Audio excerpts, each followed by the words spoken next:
नमस्कार. श्रीगोंदा तालुक्यातील ठेवीदारांसाठी एक अत्यंत महत्त्वाचं निवेदन आहे. लक्षवेध multi-state cooperative credit society limited Ahmednagar या सोसायटीकडे श्रीगोंदा तालुक्यातील शेतकऱ्यांचे करोडो रुपये अडकलेले आहेत. या संदर्भात आपण सोशल मीडियावरून माहिती दिली होती आणि आज आपल्याकडे अनेक तक्रारदार या संदर्भामध्ये भेटलेले आहेत. खरं तर आपण कोणतीही खात्री न करता फक्त थोडंसं जास्तीचं आमिष आपल्याला दाखवलं जातं आणि कुणीतरी नातेवाईक कोणीतरी एजंट आपल्याकडे येतो आणि आम्ही तुमच्या ठेवीवरती जास्त व्याज देऊ अशा पद्धतीचं आमिष दाखवून आपल्याला दिवसाढवळ्या फसवलं जातं. त्याचं सर्वोत्तम उदाहरण म्हणजे लक्षवेध मल्टीस्टेट आहे. याच्या अगोदर आपण बघितलं साई सेवा सहकारी पतसंस्था आणि साई सेवा मल्टीस्टेट या दोन्ही संस्थेमधून शेतकऱ्यांची करोडो रुपयांची फसवणूक झालेली आहे. त्यांचे पैसे तिथं अडकलेले आहेत. पाठीमागच्या काळामध्ये सिस्पे सारख्या एका शेअर मार्केटच्या कंपनीने श्रीगोंदा तालुक्यात करोडो रुपयांचा स्कॅम केला. त्याचबरोबर आत्ताच गवळी नावाचा एक माणूस आहे, त्याच्या समर्थ क्रॉप नावाच्या संस्थेने अशाच पद्धतीचा घोटाळा केला. असे श्रीगोंदा तालुक्यामध्ये आणि परिसरामध्ये करोड रुपयाचे स्कॅम झालेले आहेत. याचा एकंदरीत परिणाम हा श्रीगोंदा तालुक्याच्या अर्थकारणावरती झाला. भारतामध्ये ज्या नॅशनलाइज बँका आहेत 12 त्यापैकी कोणतीही बँका 8-7% पुढं वार्षिक परतावा व्याजावरती देऊ शकत नाही दराने, हे आपल्याला माहिती आहे. मात्र तरी देखील खोट्या आमिषाला आपण बळी पडतो आणि आपल्या जवळची कष्टाची रक्कम आपण या मल्टीस्टेटमध्ये अडकवतो आणि त्याच्यामध्ये आपली फसवणूक होते. याचं सर्वोत्तम उदाहरण मी आज तुम्हाला दाखवतो. आपल्याकडे काळे रखमाजी पर्वती नावाचे एक शेतकरी आले होते. त्यांच्या या पावत्या आपल्याकडे आहेत. 1,77,000 रुपये, 6 लाख रुपये, 4 लाख रुपये, 1,35,000 रुपये, 23,000 रुपये, 65,000 रुपये, 1 लाख रुपये अशी जवळपास 15 लाखापेक्षा जास्त रक्कम या एका शेतकऱ्याची या संस्थेमध्ये आहे. आणि धक्कादायक गोष्ट अशी आहे की 9 महिने मुदतीत दर 18% व्याजदराने आम्ही तुम्हाला ही रक्कम परत देऊ असं या पावतीवरती लिहून दिलेलं आहे. हे तुम्ही पाहू शकता. म्हणजे आज रोजी 18% व्याजदराने कुणीही तुम्हाला लिहून देऊ शकत नाही. मात्र तरी देखील या लक्षवेध मल्टीस्टेटने जिचा रजिस्टर नंबर हा MSCSCR 1435/2023 हा आहे, या मल्टीस्टेटने डायरेक्ट लिहून दिलंय की आम्ही तुम्हाला 18% व्याजदराने तुमच्या ठेवीवरती व्याज देऊ. आणि ह्या पावत्या आहेत ह्या तुमच्या माहितीसाठी. अशा अनेक शेतकऱ्यांच्या पावत्या आपल्याकडे आज आलेल्या आहेत. हा प्रचंड मोठा स्कॅम श्रीगोंदा तालुक्यामध्ये झाला. खास करून घारगाव असेल, मांडवगण असेल, आमचा आजनूज असेल या भागातले शेतकरी. आता शिंदे महेश प्रभू हे आहेत, यांची ही दैनंदिन रक्कम याच्यामध्ये गुंतलेली आहे. ती 35,000च्या आसपास आहे. त्याचबरोबर चितळकर रेणुका दीपक या भगिनी आहेत, यांचेही जवळपास 1,16,000 आणि 1,11,000, 1,16,000, 1,57,000 अशा रक्कम आहेत. त्याचबरोबर शिंदे दीपालीताई आहेत, यांचे 2 लाख रुपये आहेत. त्याचबरोबर 1 लाख रुपये आहेत. असे 3 लाख यांची रक्कम आहे. अशा अनेक शेतकऱ्यांच्या रक्कम आहेत. जयश्री ताई कळमकर यांचे 2.5 लाख रुपये आहेत. कळमकर राजेंद्र आहेत, त्यांचे जवळपास 3,50,000 रुपये आहेत. त्याचबरोबर कळमकर कृष्णाबाई आहेत, त्यांचे 4 लाख रुपये आहेत. त्यांची दुसरी रक्कम आहे ती 2 लाख रुपयाची त्यांची ठेव आहे. गवांदे कविता आहेत, त्यांचे 1 लाख रुपये आहेत. त्यांची परत दुसरी 1 लाखाची आणि 5 लाखाची आणि परत 5 म्हणजे 5, 10 आणि 2 12 लाख रुपये या भगिनीचे आहेत. त्याचबरोबर खेंडके नामदेव छगणे आहेत मांडवगंजे, त्यांचे 1,50,000 रुपये आहेत. शिंदे राजाराम सुखदेव आहेत, त्यांचे 50,000 रुपये, परत 50,000 रुपये, 50,000 रुपये, 1 लाख रुपये, 1.5 लाख रुपये, 1 लाख रुपये, 1 लाख रुपये, 50,000, 50,000, 60,000 अशी त्यांची ठेव आहे. त्याचबरोबर साळवे वसंत आहेत, त्यांचे 60,000 रुपये आहेत. त्यांचे 50,000, 50,000, 50,000, 1,25,000 अशी साळवे साहेबांची रक्कम आहे. मोहन पौळ नावाचे शेतकरी आहेत, त्यांचे 70,000 रुपये. अशा जवळपास आज रोजी आपल्याकडे आलेल्या ज्या तक्रारी आहेत त्या जवळपास 1.5 कोटीपेक्षाही जास्त रकमेच्या तक्रारी आज आपल्या झोपडीच्या दरम्यान आल्या होत्या, झोपडीच्या उपक्रमामध्ये आलेल्या आहेत. आणि त्यानंतरही अनेक शेतकऱ्यांचे मला फोन आले आणि त्यांनी सांगितलं ह्या रकमा मी सगळ्यांच्या तुम्हाला वाचून दाखवू शकतो, परंतु त्याची आवश्यकता नाही. फक्त आपल्या माहितीसाठी सांगतोय की ज्यादा परतावा आपल्याला मिळेल. 1 लाख रुपयाला तुम्हाला 10% व्याज मिळेल, जे की सिस्पेमध्ये स्कॅम आपण पाहिला होता. त्याच्यानंतरही अनेक असे स्कॅम व्हायला लागलेले आहेत. त्याची माहिती आपल्याकडे लवकरच येईल. काहींची आत्तापर्यंत आलेली आहे आणि त्याच्या बाबतीत पण आपण लवकरच भूमिका घेत आहोत. मला एक जाणीवपूर्वक तुम्हाला या व्हिडिओच्या माध्यमातून एक महत्त्वाचा एक संदेश द्यायचा, एक नम्र विनंती आपल्याला करायची आहे ठेवीदारांना, खास करून श्रीगोंदा तालुक्यातल्या आणि परिसरातल्या, की आपली जर कोणत्याही मल्टी स्टेटमध्ये आपली ठेव असेल तर त्या मल्टी स्टेटचं किमान मागच्या 3 वर्षांचं ऑडिट रिपोर्ट आपण घ्या, त्याचा अभ्यास करा.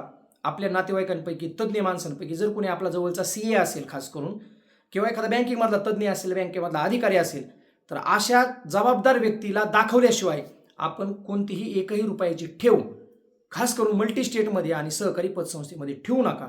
ही हात जोडून नम्रतेची कळकळीची विनंती आहे. श्रीगोंदा तालुक्यातील कोणतीही संस्था असेल तरी सुद्धा त्याची खात्री करा, क्रॉस चेक करा, माहिती घ्या. अन्यथा आपली फसवणूक भविष्यामध्ये होऊ शकते.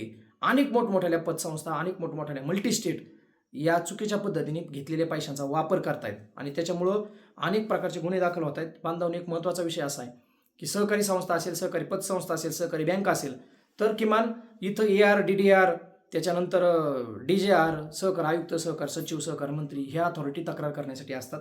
परंतु ज्यावेळेस मल्टी स्टेटमध्ये पैसे गुंततात त्यावेळेस ते डायरेक्ट सेंट्रल गव्हर्नमेंट आणि केंद्रीय ज्याला रजिस्टर म्हणतो आपण त्यांच्याकडे नवी दिल्ली या ठिकाणी जावं लागतं.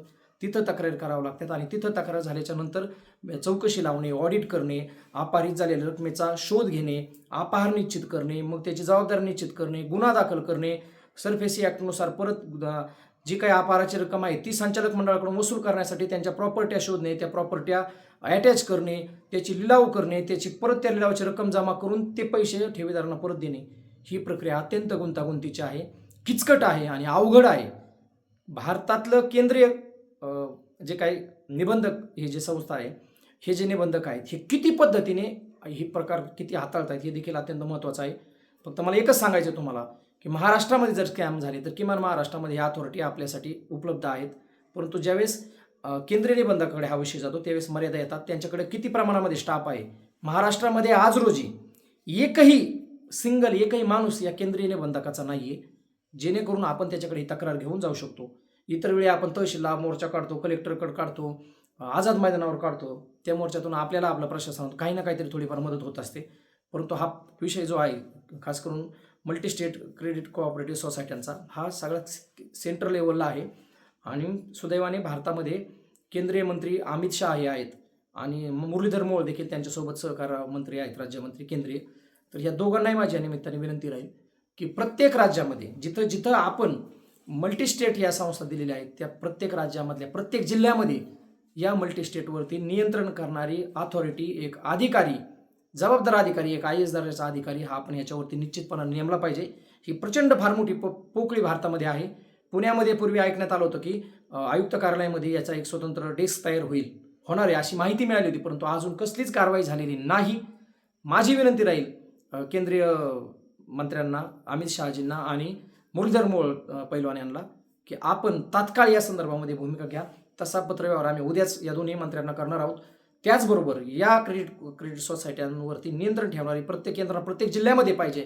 अन्यथा ठेवीदारांची जर फसवणूक झाली तर त्यांना बिचाऱ्यांना, आज जे लोक माझ्याकडे आले होते ना ते लोक तुम्हाला या व्हिडिओनंतर तुम्हाला पाहायला मिळतील. अत्यंत साधे गरीब घरातले कष्टकरी लोक होते. त्या बिचाऱ्यांना माहिती सुद्धा नाही की आम्ही ही तक्रार पुढे करायची. कालचंच उदाहरण सांगतो, मी नेवाशाला गेलो होतो खरवंडीला, ज्ञानेश्वर मल्टी स्टेट नावाची संस्था आहे, तिथं देखील अशाच पद्धतीचा स्कॅम झाला आहे आणि त्या देखील बिचाऱ्या ठेवीदारांना सैरभैर व्हावं लागलेलं आहे.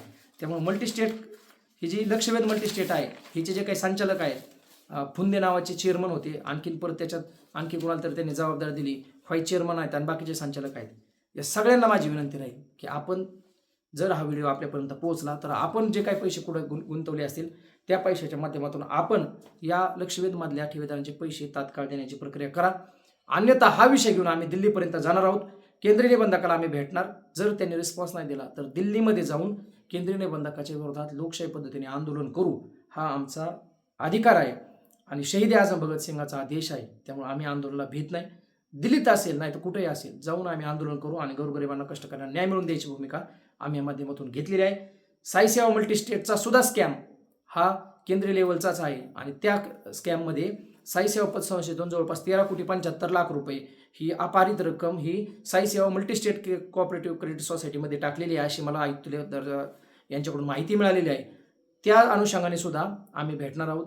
या व्हिडिओच्या माध्यमातून माझं आव्हान आहे की ज्यांचे अशा पद्धतीच्या मल्टीस्टेट कोऑपरेटिव्ह संस्थेमध्ये पैसे अडकलेले आहेत किंवा स्कॅम झाले आहेत त्यांनी या निमित्ताने संपर्क करावा. आपल्या सगळ्यांना न्याय मिळवून देण्यासाठी आम्ही भूमिका घेत आहोत आणि लवकरात लवकर हा विषय केंद्रीय पातळीवरती दिल्लीच्या लेवलला आम्ही हा घेऊन जाणार आहोत.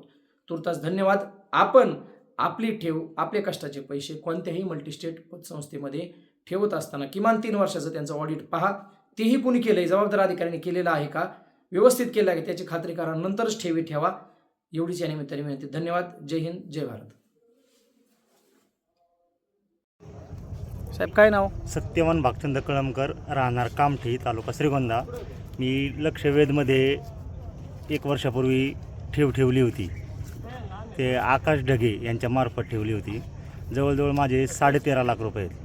बरं. आणि काय सध्या काय परिस्थिती? सध्या काही परिस्थिती नाही. सध्या ऑफिसला टाळं आहे, संचालक बॉडी गायब आहे, चेअरमनचं काही थांगपत्ता नाही. ढगे कुठे आहेत? ढग्यांचं काही फरार आहेत सध्या. नातेवाईक आहे का? हो, आमच्या बंधूंचे मावस मेवून आहेत ते. बरं. त्यांच्या अनुषंगाने आम्ही तिथं पैसे टाकले होते. त्यांच्यामुळे त्यांच्यामुळे टाकले होते. काय पैसे परत मिळाले काय थोडेफार? हो, एकदा मिळाले आम्हाला मार्चमध्ये 1-1.5 लाख रुपये मिळाले. त्यानंतर मग म्हटले की 10 एप्रिलपर्यंत आम्ही सुरळीत करू व्यवहार. पण व्यवहार काय सुरळीत दिसले नाही आम्हाला. मग सध्या काय नाही, आता फरारचे. काय फोन कुणाचा काय नाही, देतो फोन आज बंद उद्या? आहे, फोन बंद आहे त्यांचे. असं काहीच नाही. दिलीप भाऊसाहेब गावंदे, राहणार मांडवगण. किती पैसे आहेत लक्षवेधमध्ये? 12 लाख रुपये. बरं. काही संपर्क त्यांचा काय म्हणते? काहीच नाही, फोन बंद लागला. सूचना किती दिवस झाले? जवळजवळ 28 तारखेपासून बंद. कोणी टाकायला सांगितले होते? एजंटमध्ये ते कोण होतं काय? संचालक आकाश ढगे. बरं. त्याच्या माध्यमातून टाकले. हो, आकाश ढगेच्या माध्यमातून. आता कुठे ढगे? ढगे गायब पैसे आले सध्या, फोन नाही लागत, काही नाही. घरी जाऊन आले? घरी जाऊन आलो. काय म्हणणं आहे? घरचे मध्ये येत नाही घरी. एवढंच? हो, पण ते येतोय 4-8 दिवसाला घरी येतो, पण माहीत नाही. बरं. बाबा काय नाव? राजाराम सुखदेव शिंदे, गाव? कामठी. किती पैसे आहेत आपले लक्षवेधमध्ये? 7,73,000. बरं. काय सध्या जाऊन आले मागितले पैसे काय म्हणणं आहे? घरी जाऊन आलो तर ते म्हणले ते बाहेर येतो. किती दिवस झालं? 8 दिवस झाले. बरं. पाठपुरावा केला आहे? हो. काय म्हणणं, पैसे मिळतील काय अपेक्षा? अपेक्षा आता तर ते बी जवळचाच माणूस आहे. पण ते म्हणला की लगेच येते बा 10 तारखेच्या पुढं पैसे येतील. आणि 10 तारीख गेली, मग आम्ही घालत बसलो ना. फक्त चाल ढकल चालली? हा, निष्ठे म्हणते येतील, पण येतील मग संस्थाच बंद आहे म्हणल्यावर काय येतील. नमस्कार. श्रीगोंदा तहसील कार्यालयासमोर आपण झोपडी या उपक्रमांतर्गत आज बसलेलो आहोत आणि लक्षवेध मल्टीस्टेट या मल्टीस्टेटमधून श्रीगोंदा तालुक्यातील अनेक लोकांची लाखो रुपयाची फसवणूक झालेली आहे. याबाबत काही लोकांच्या तक्रारी आज आपल्याकडे आलेल्या आहेत. त्यातील काही ठेवीदार आपल्यासोबत आहेत. आज कशा पद्धतीने गोड बोलून जास्तीचं आमिष दाखवून या मल्टीस्टेटने फसवणूक केली त्याची माहिती आज आपल्याला या ठिकाणी मिळणार आहे. काय नाव? भोसले महेंद्र माने, गाव? मडवडगाव. किती रक्कम आहे तुमची? माझं दैनंदिन कलेक्शनचे 87,000 रुपये. कधीपासून ठेवलेली? हे आता जानेवारी महिन्यापासून.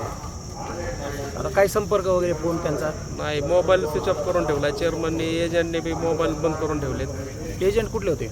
मडवडगावचे सोनवणे म्हणून आहे. काय म्हणे त्यांचं? काय ते म्हणते चेअरमन फोन उचलत नाही, कॉन्टॅक्ट होत नाही आमचं. मी नगरला थांबलो आहे, गाठ घेत नाही. वायदे होऊन गेले त्यांचे, 10 मार्चला देणार होते. नाव सांगा. शशिकांत नामदेव गायकवाड, राहणार? अजनूच. किती रक्कम आहे? 1 लाख रुपये. आणि किती दिवस झाले ठेवलेली? 8-9 महिने झाले. काय म्हणणं आहे त्यांचं? काय फोन वगैरे सगळं बंद आहे, संस्थेचा काही कुठं कॉन्टॅक्ट नाही, काही नाही. चौकशी केली तर काय नाही, पूर्ण बंद आहे. नुसतं बघू म्हणतात. आजची संस्था बंद आहे का? बंद आहे, संस्था बंद आहे. Manager agent? मॅनेजर म्हणतो राजीनामा दिलेला आहे. एजंट बी फोन नाही उचलत कुणाला. मोठ्याने बोला. 4 लाख. बाबा काय नाव? बापू रायकर, बाप्पूराव रायकर, राहणार? मोठे बोला. किती पैसे आहेत? 4 लाख आहेत. 4 लाख. काय म्हणते दादा गेल्यावर चौकशी केल्यावर? गाठे नाही होत, काय म्हणतात भेटत नाही फोन नाही उचलत. तुमचं काय नाव? रखमाजी पर्वती काळे नाव? अंगेवाडी. किती पैसे आहेत आपले? 15,500,000. किती दिवस झाले टाकलेले? 6 महिने झाले आणि 6 महिने मुदत आहे अजून पुढं 1 वर्षाची मुदत होती. काही संपर्क? काहीच नाही. परत त्यांचा फोन नाही चालत आणि ते भेटत बी नाहीत. मॅनेजर बी रोज थापा आणतात. संजय शामराव कदम. काय नाव काका? संजय शामराव कदम. संजय शामराव कदम. राहणार? आज नस किती रक्कम आहे? 1.5 लाख. 1.5 लाख रुपये. किती दिवस झाले टाकलेले? 1 वर्ष झाले. वर्षाला 10 महिने झाले. 10 महिने झाले.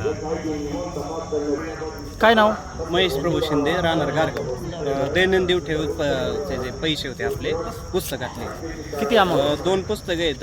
एका 56,000 आहेत, एका 45,000 आहेत. काय म्हणतात आता? ते म्हणतात जेव्हा आम्ही पैसे टाकले ना त्यावेळेस ते म्हणायचे आम्ही जबाबदार आहे, काय झालं तर आम्ही सांगू तुम्हाला वगैरे. आणि आता हातवर करतायत. ते म्हणतायत आम्ही काय तुम्हाला लिहून नाही दिलेलं किंवा काय नाही. आणि उडवाउडवीची उत्तरं देत आहेत आणि पैशाचं टाळाटाळ करतायत द्यायला. तर संस्था बंद आहे. आता तर पुन्हा नाही उचलत. नाव सांगा. रोहन अशोक शिंदे. राहणार मुडेवडं गाव. तुमचे किती माझे- पैसे काय व्यवहार आहेत? दैनंदिन ठेवी एका ठेवीवर 10,000 आहेत आणि एका दुसऱ्या ठेवीवर 5,000 आहेत. गेल्या 2 महिन्यापासून पतसंस्था बंद आहेत. काय म्हणत त्यांचं? तालुक्यातील सर्व शाखा बंद आहेत. चेअरमनला कॉन्टॅक्ट केला असता त्यांचा कॉन्टॅक्ट संपर्क बंदच आहे. बोला. नाव सांगा ना. विशाल मधुकरदास. गाव? गोटवी. किती पैसे आहेत आपले? आपले टोटल 4 लाख रुपये. आणि कोणत्या शाखेत आहेत? घारगावच्या पण इन्व्हेस्ट काय म्हणणं आहे आता त्यांचं? आपल्याला ठेवलेलं कोणी परत भेटलं संपर्क होतोय का त्यांचा कोणाचा? नाही कोणाचं. किती दिवस झाले पैसे ठेवले? आपण आता 5 वर्ष होत आले. 5 वर्ष. रिटर्न काहीच नाही. काहीच.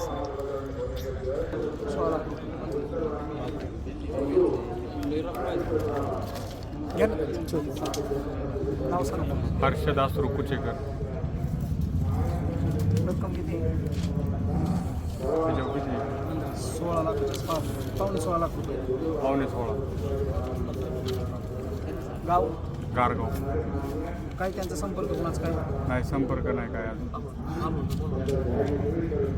आणखी कोण आहेत? बाबा तुमचे आहेत ना? किती पैसे? तुमचं नाव सांगा. रामदास ज्ञानदेव शिंदे.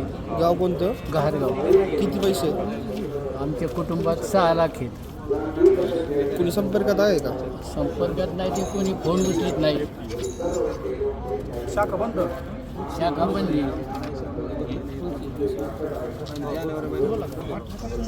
व्याजदर जास्त आम्ही दाखवलं ना. गाव तुमचं नाव आणि गाव सांगा. माझं नाव अप्पासाहेब रावसाहेब चिटे, गाव गारगाव. आमच्या संपूर्ण कुटुंबाचे 13 लाख रुपये. कुणी संपर्कात आहे का? संपर्कात कोणी नाही. संस्था बंद आहे. काय नाव मावशी कोणते आहेत? गाव कुठचे का? गारगावचे आहेत ना? 75,000 आणि 1 लाख 24 लाख केले.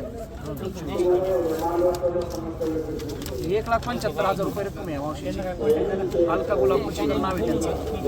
स्टॅम्पवर पुढे. पोरीने ना तिची 1 लाख रुपये आहे. पण तिने 20,000 रुपये विचारलं होतं. तेव्हा हे असतं ना ते कार्ड त्यांच्याकडे घेतले नाही. पावती नाही दिली. पावती नाही दिलेली त्यांच्याकडे. त्याचे 1 लाख रुपये गुंतलेले. त्याचे काय करायचं? पुराव्याची नाही काय अडचण नाही. त्याला पुरावा घेऊ आपण त्याच्याकडे. हा मग त्याची 1 लाख पुरीने काम. तुमच्या मुलीच्या का?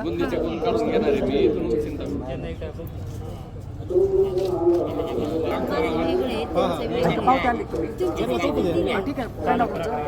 मावशी उठा ना. सुरू द्या, घेऊ यांचे. तुमच्या 4 लाख आहेत. 4 तुमचं नाव आणि गाव सांगा. अध्यक्ष चिटे गणेश देवराम, राहणार गारगाव, तालुका श्रीगोंदा, जिल्हा अहमदनगर. किती पैसे आहेत? लक्ष वेधमध्ये 3 लाख रुपये आहेत. त्या आईच्या नावाने पावती लिलाबाई देवराम तिथे.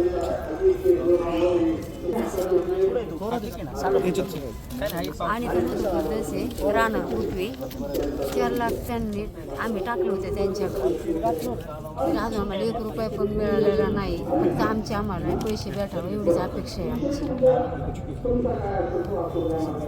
जे लोक तुमच्या संपर्कात असतील. आज पहिली मिटिंग आहे. काल मी ज्ञानेश्वर मल्टीस्टेट नावाची पतसंस्था आहे. नेवाशामध्ये आपला व्हिडिओ तयार केलेला व्हिडिओ त्यांनी पाहिला. व्हिडिओच्या अनुषंगाने मग मला त्यांची फोन आली. वारकरी माणसं होती सगळी अशी तुमच्यासारखी. त्यांची पण अडचण होती आणि तिथला पण मल्टीस्टेटचा जो चेअरमन आहे तो पळून गेला आणि संचालक फरार आहे. 3 वर्ष झालं कोणी 1 रुपया द्यायला तयार नाही अशी परिस्थिती आहे सध्या. त्याच्यामुळे निकाल गेला. गंमत अशी कायदे आहेत हे काय सेंट्रल काय राज्य सरकारचे.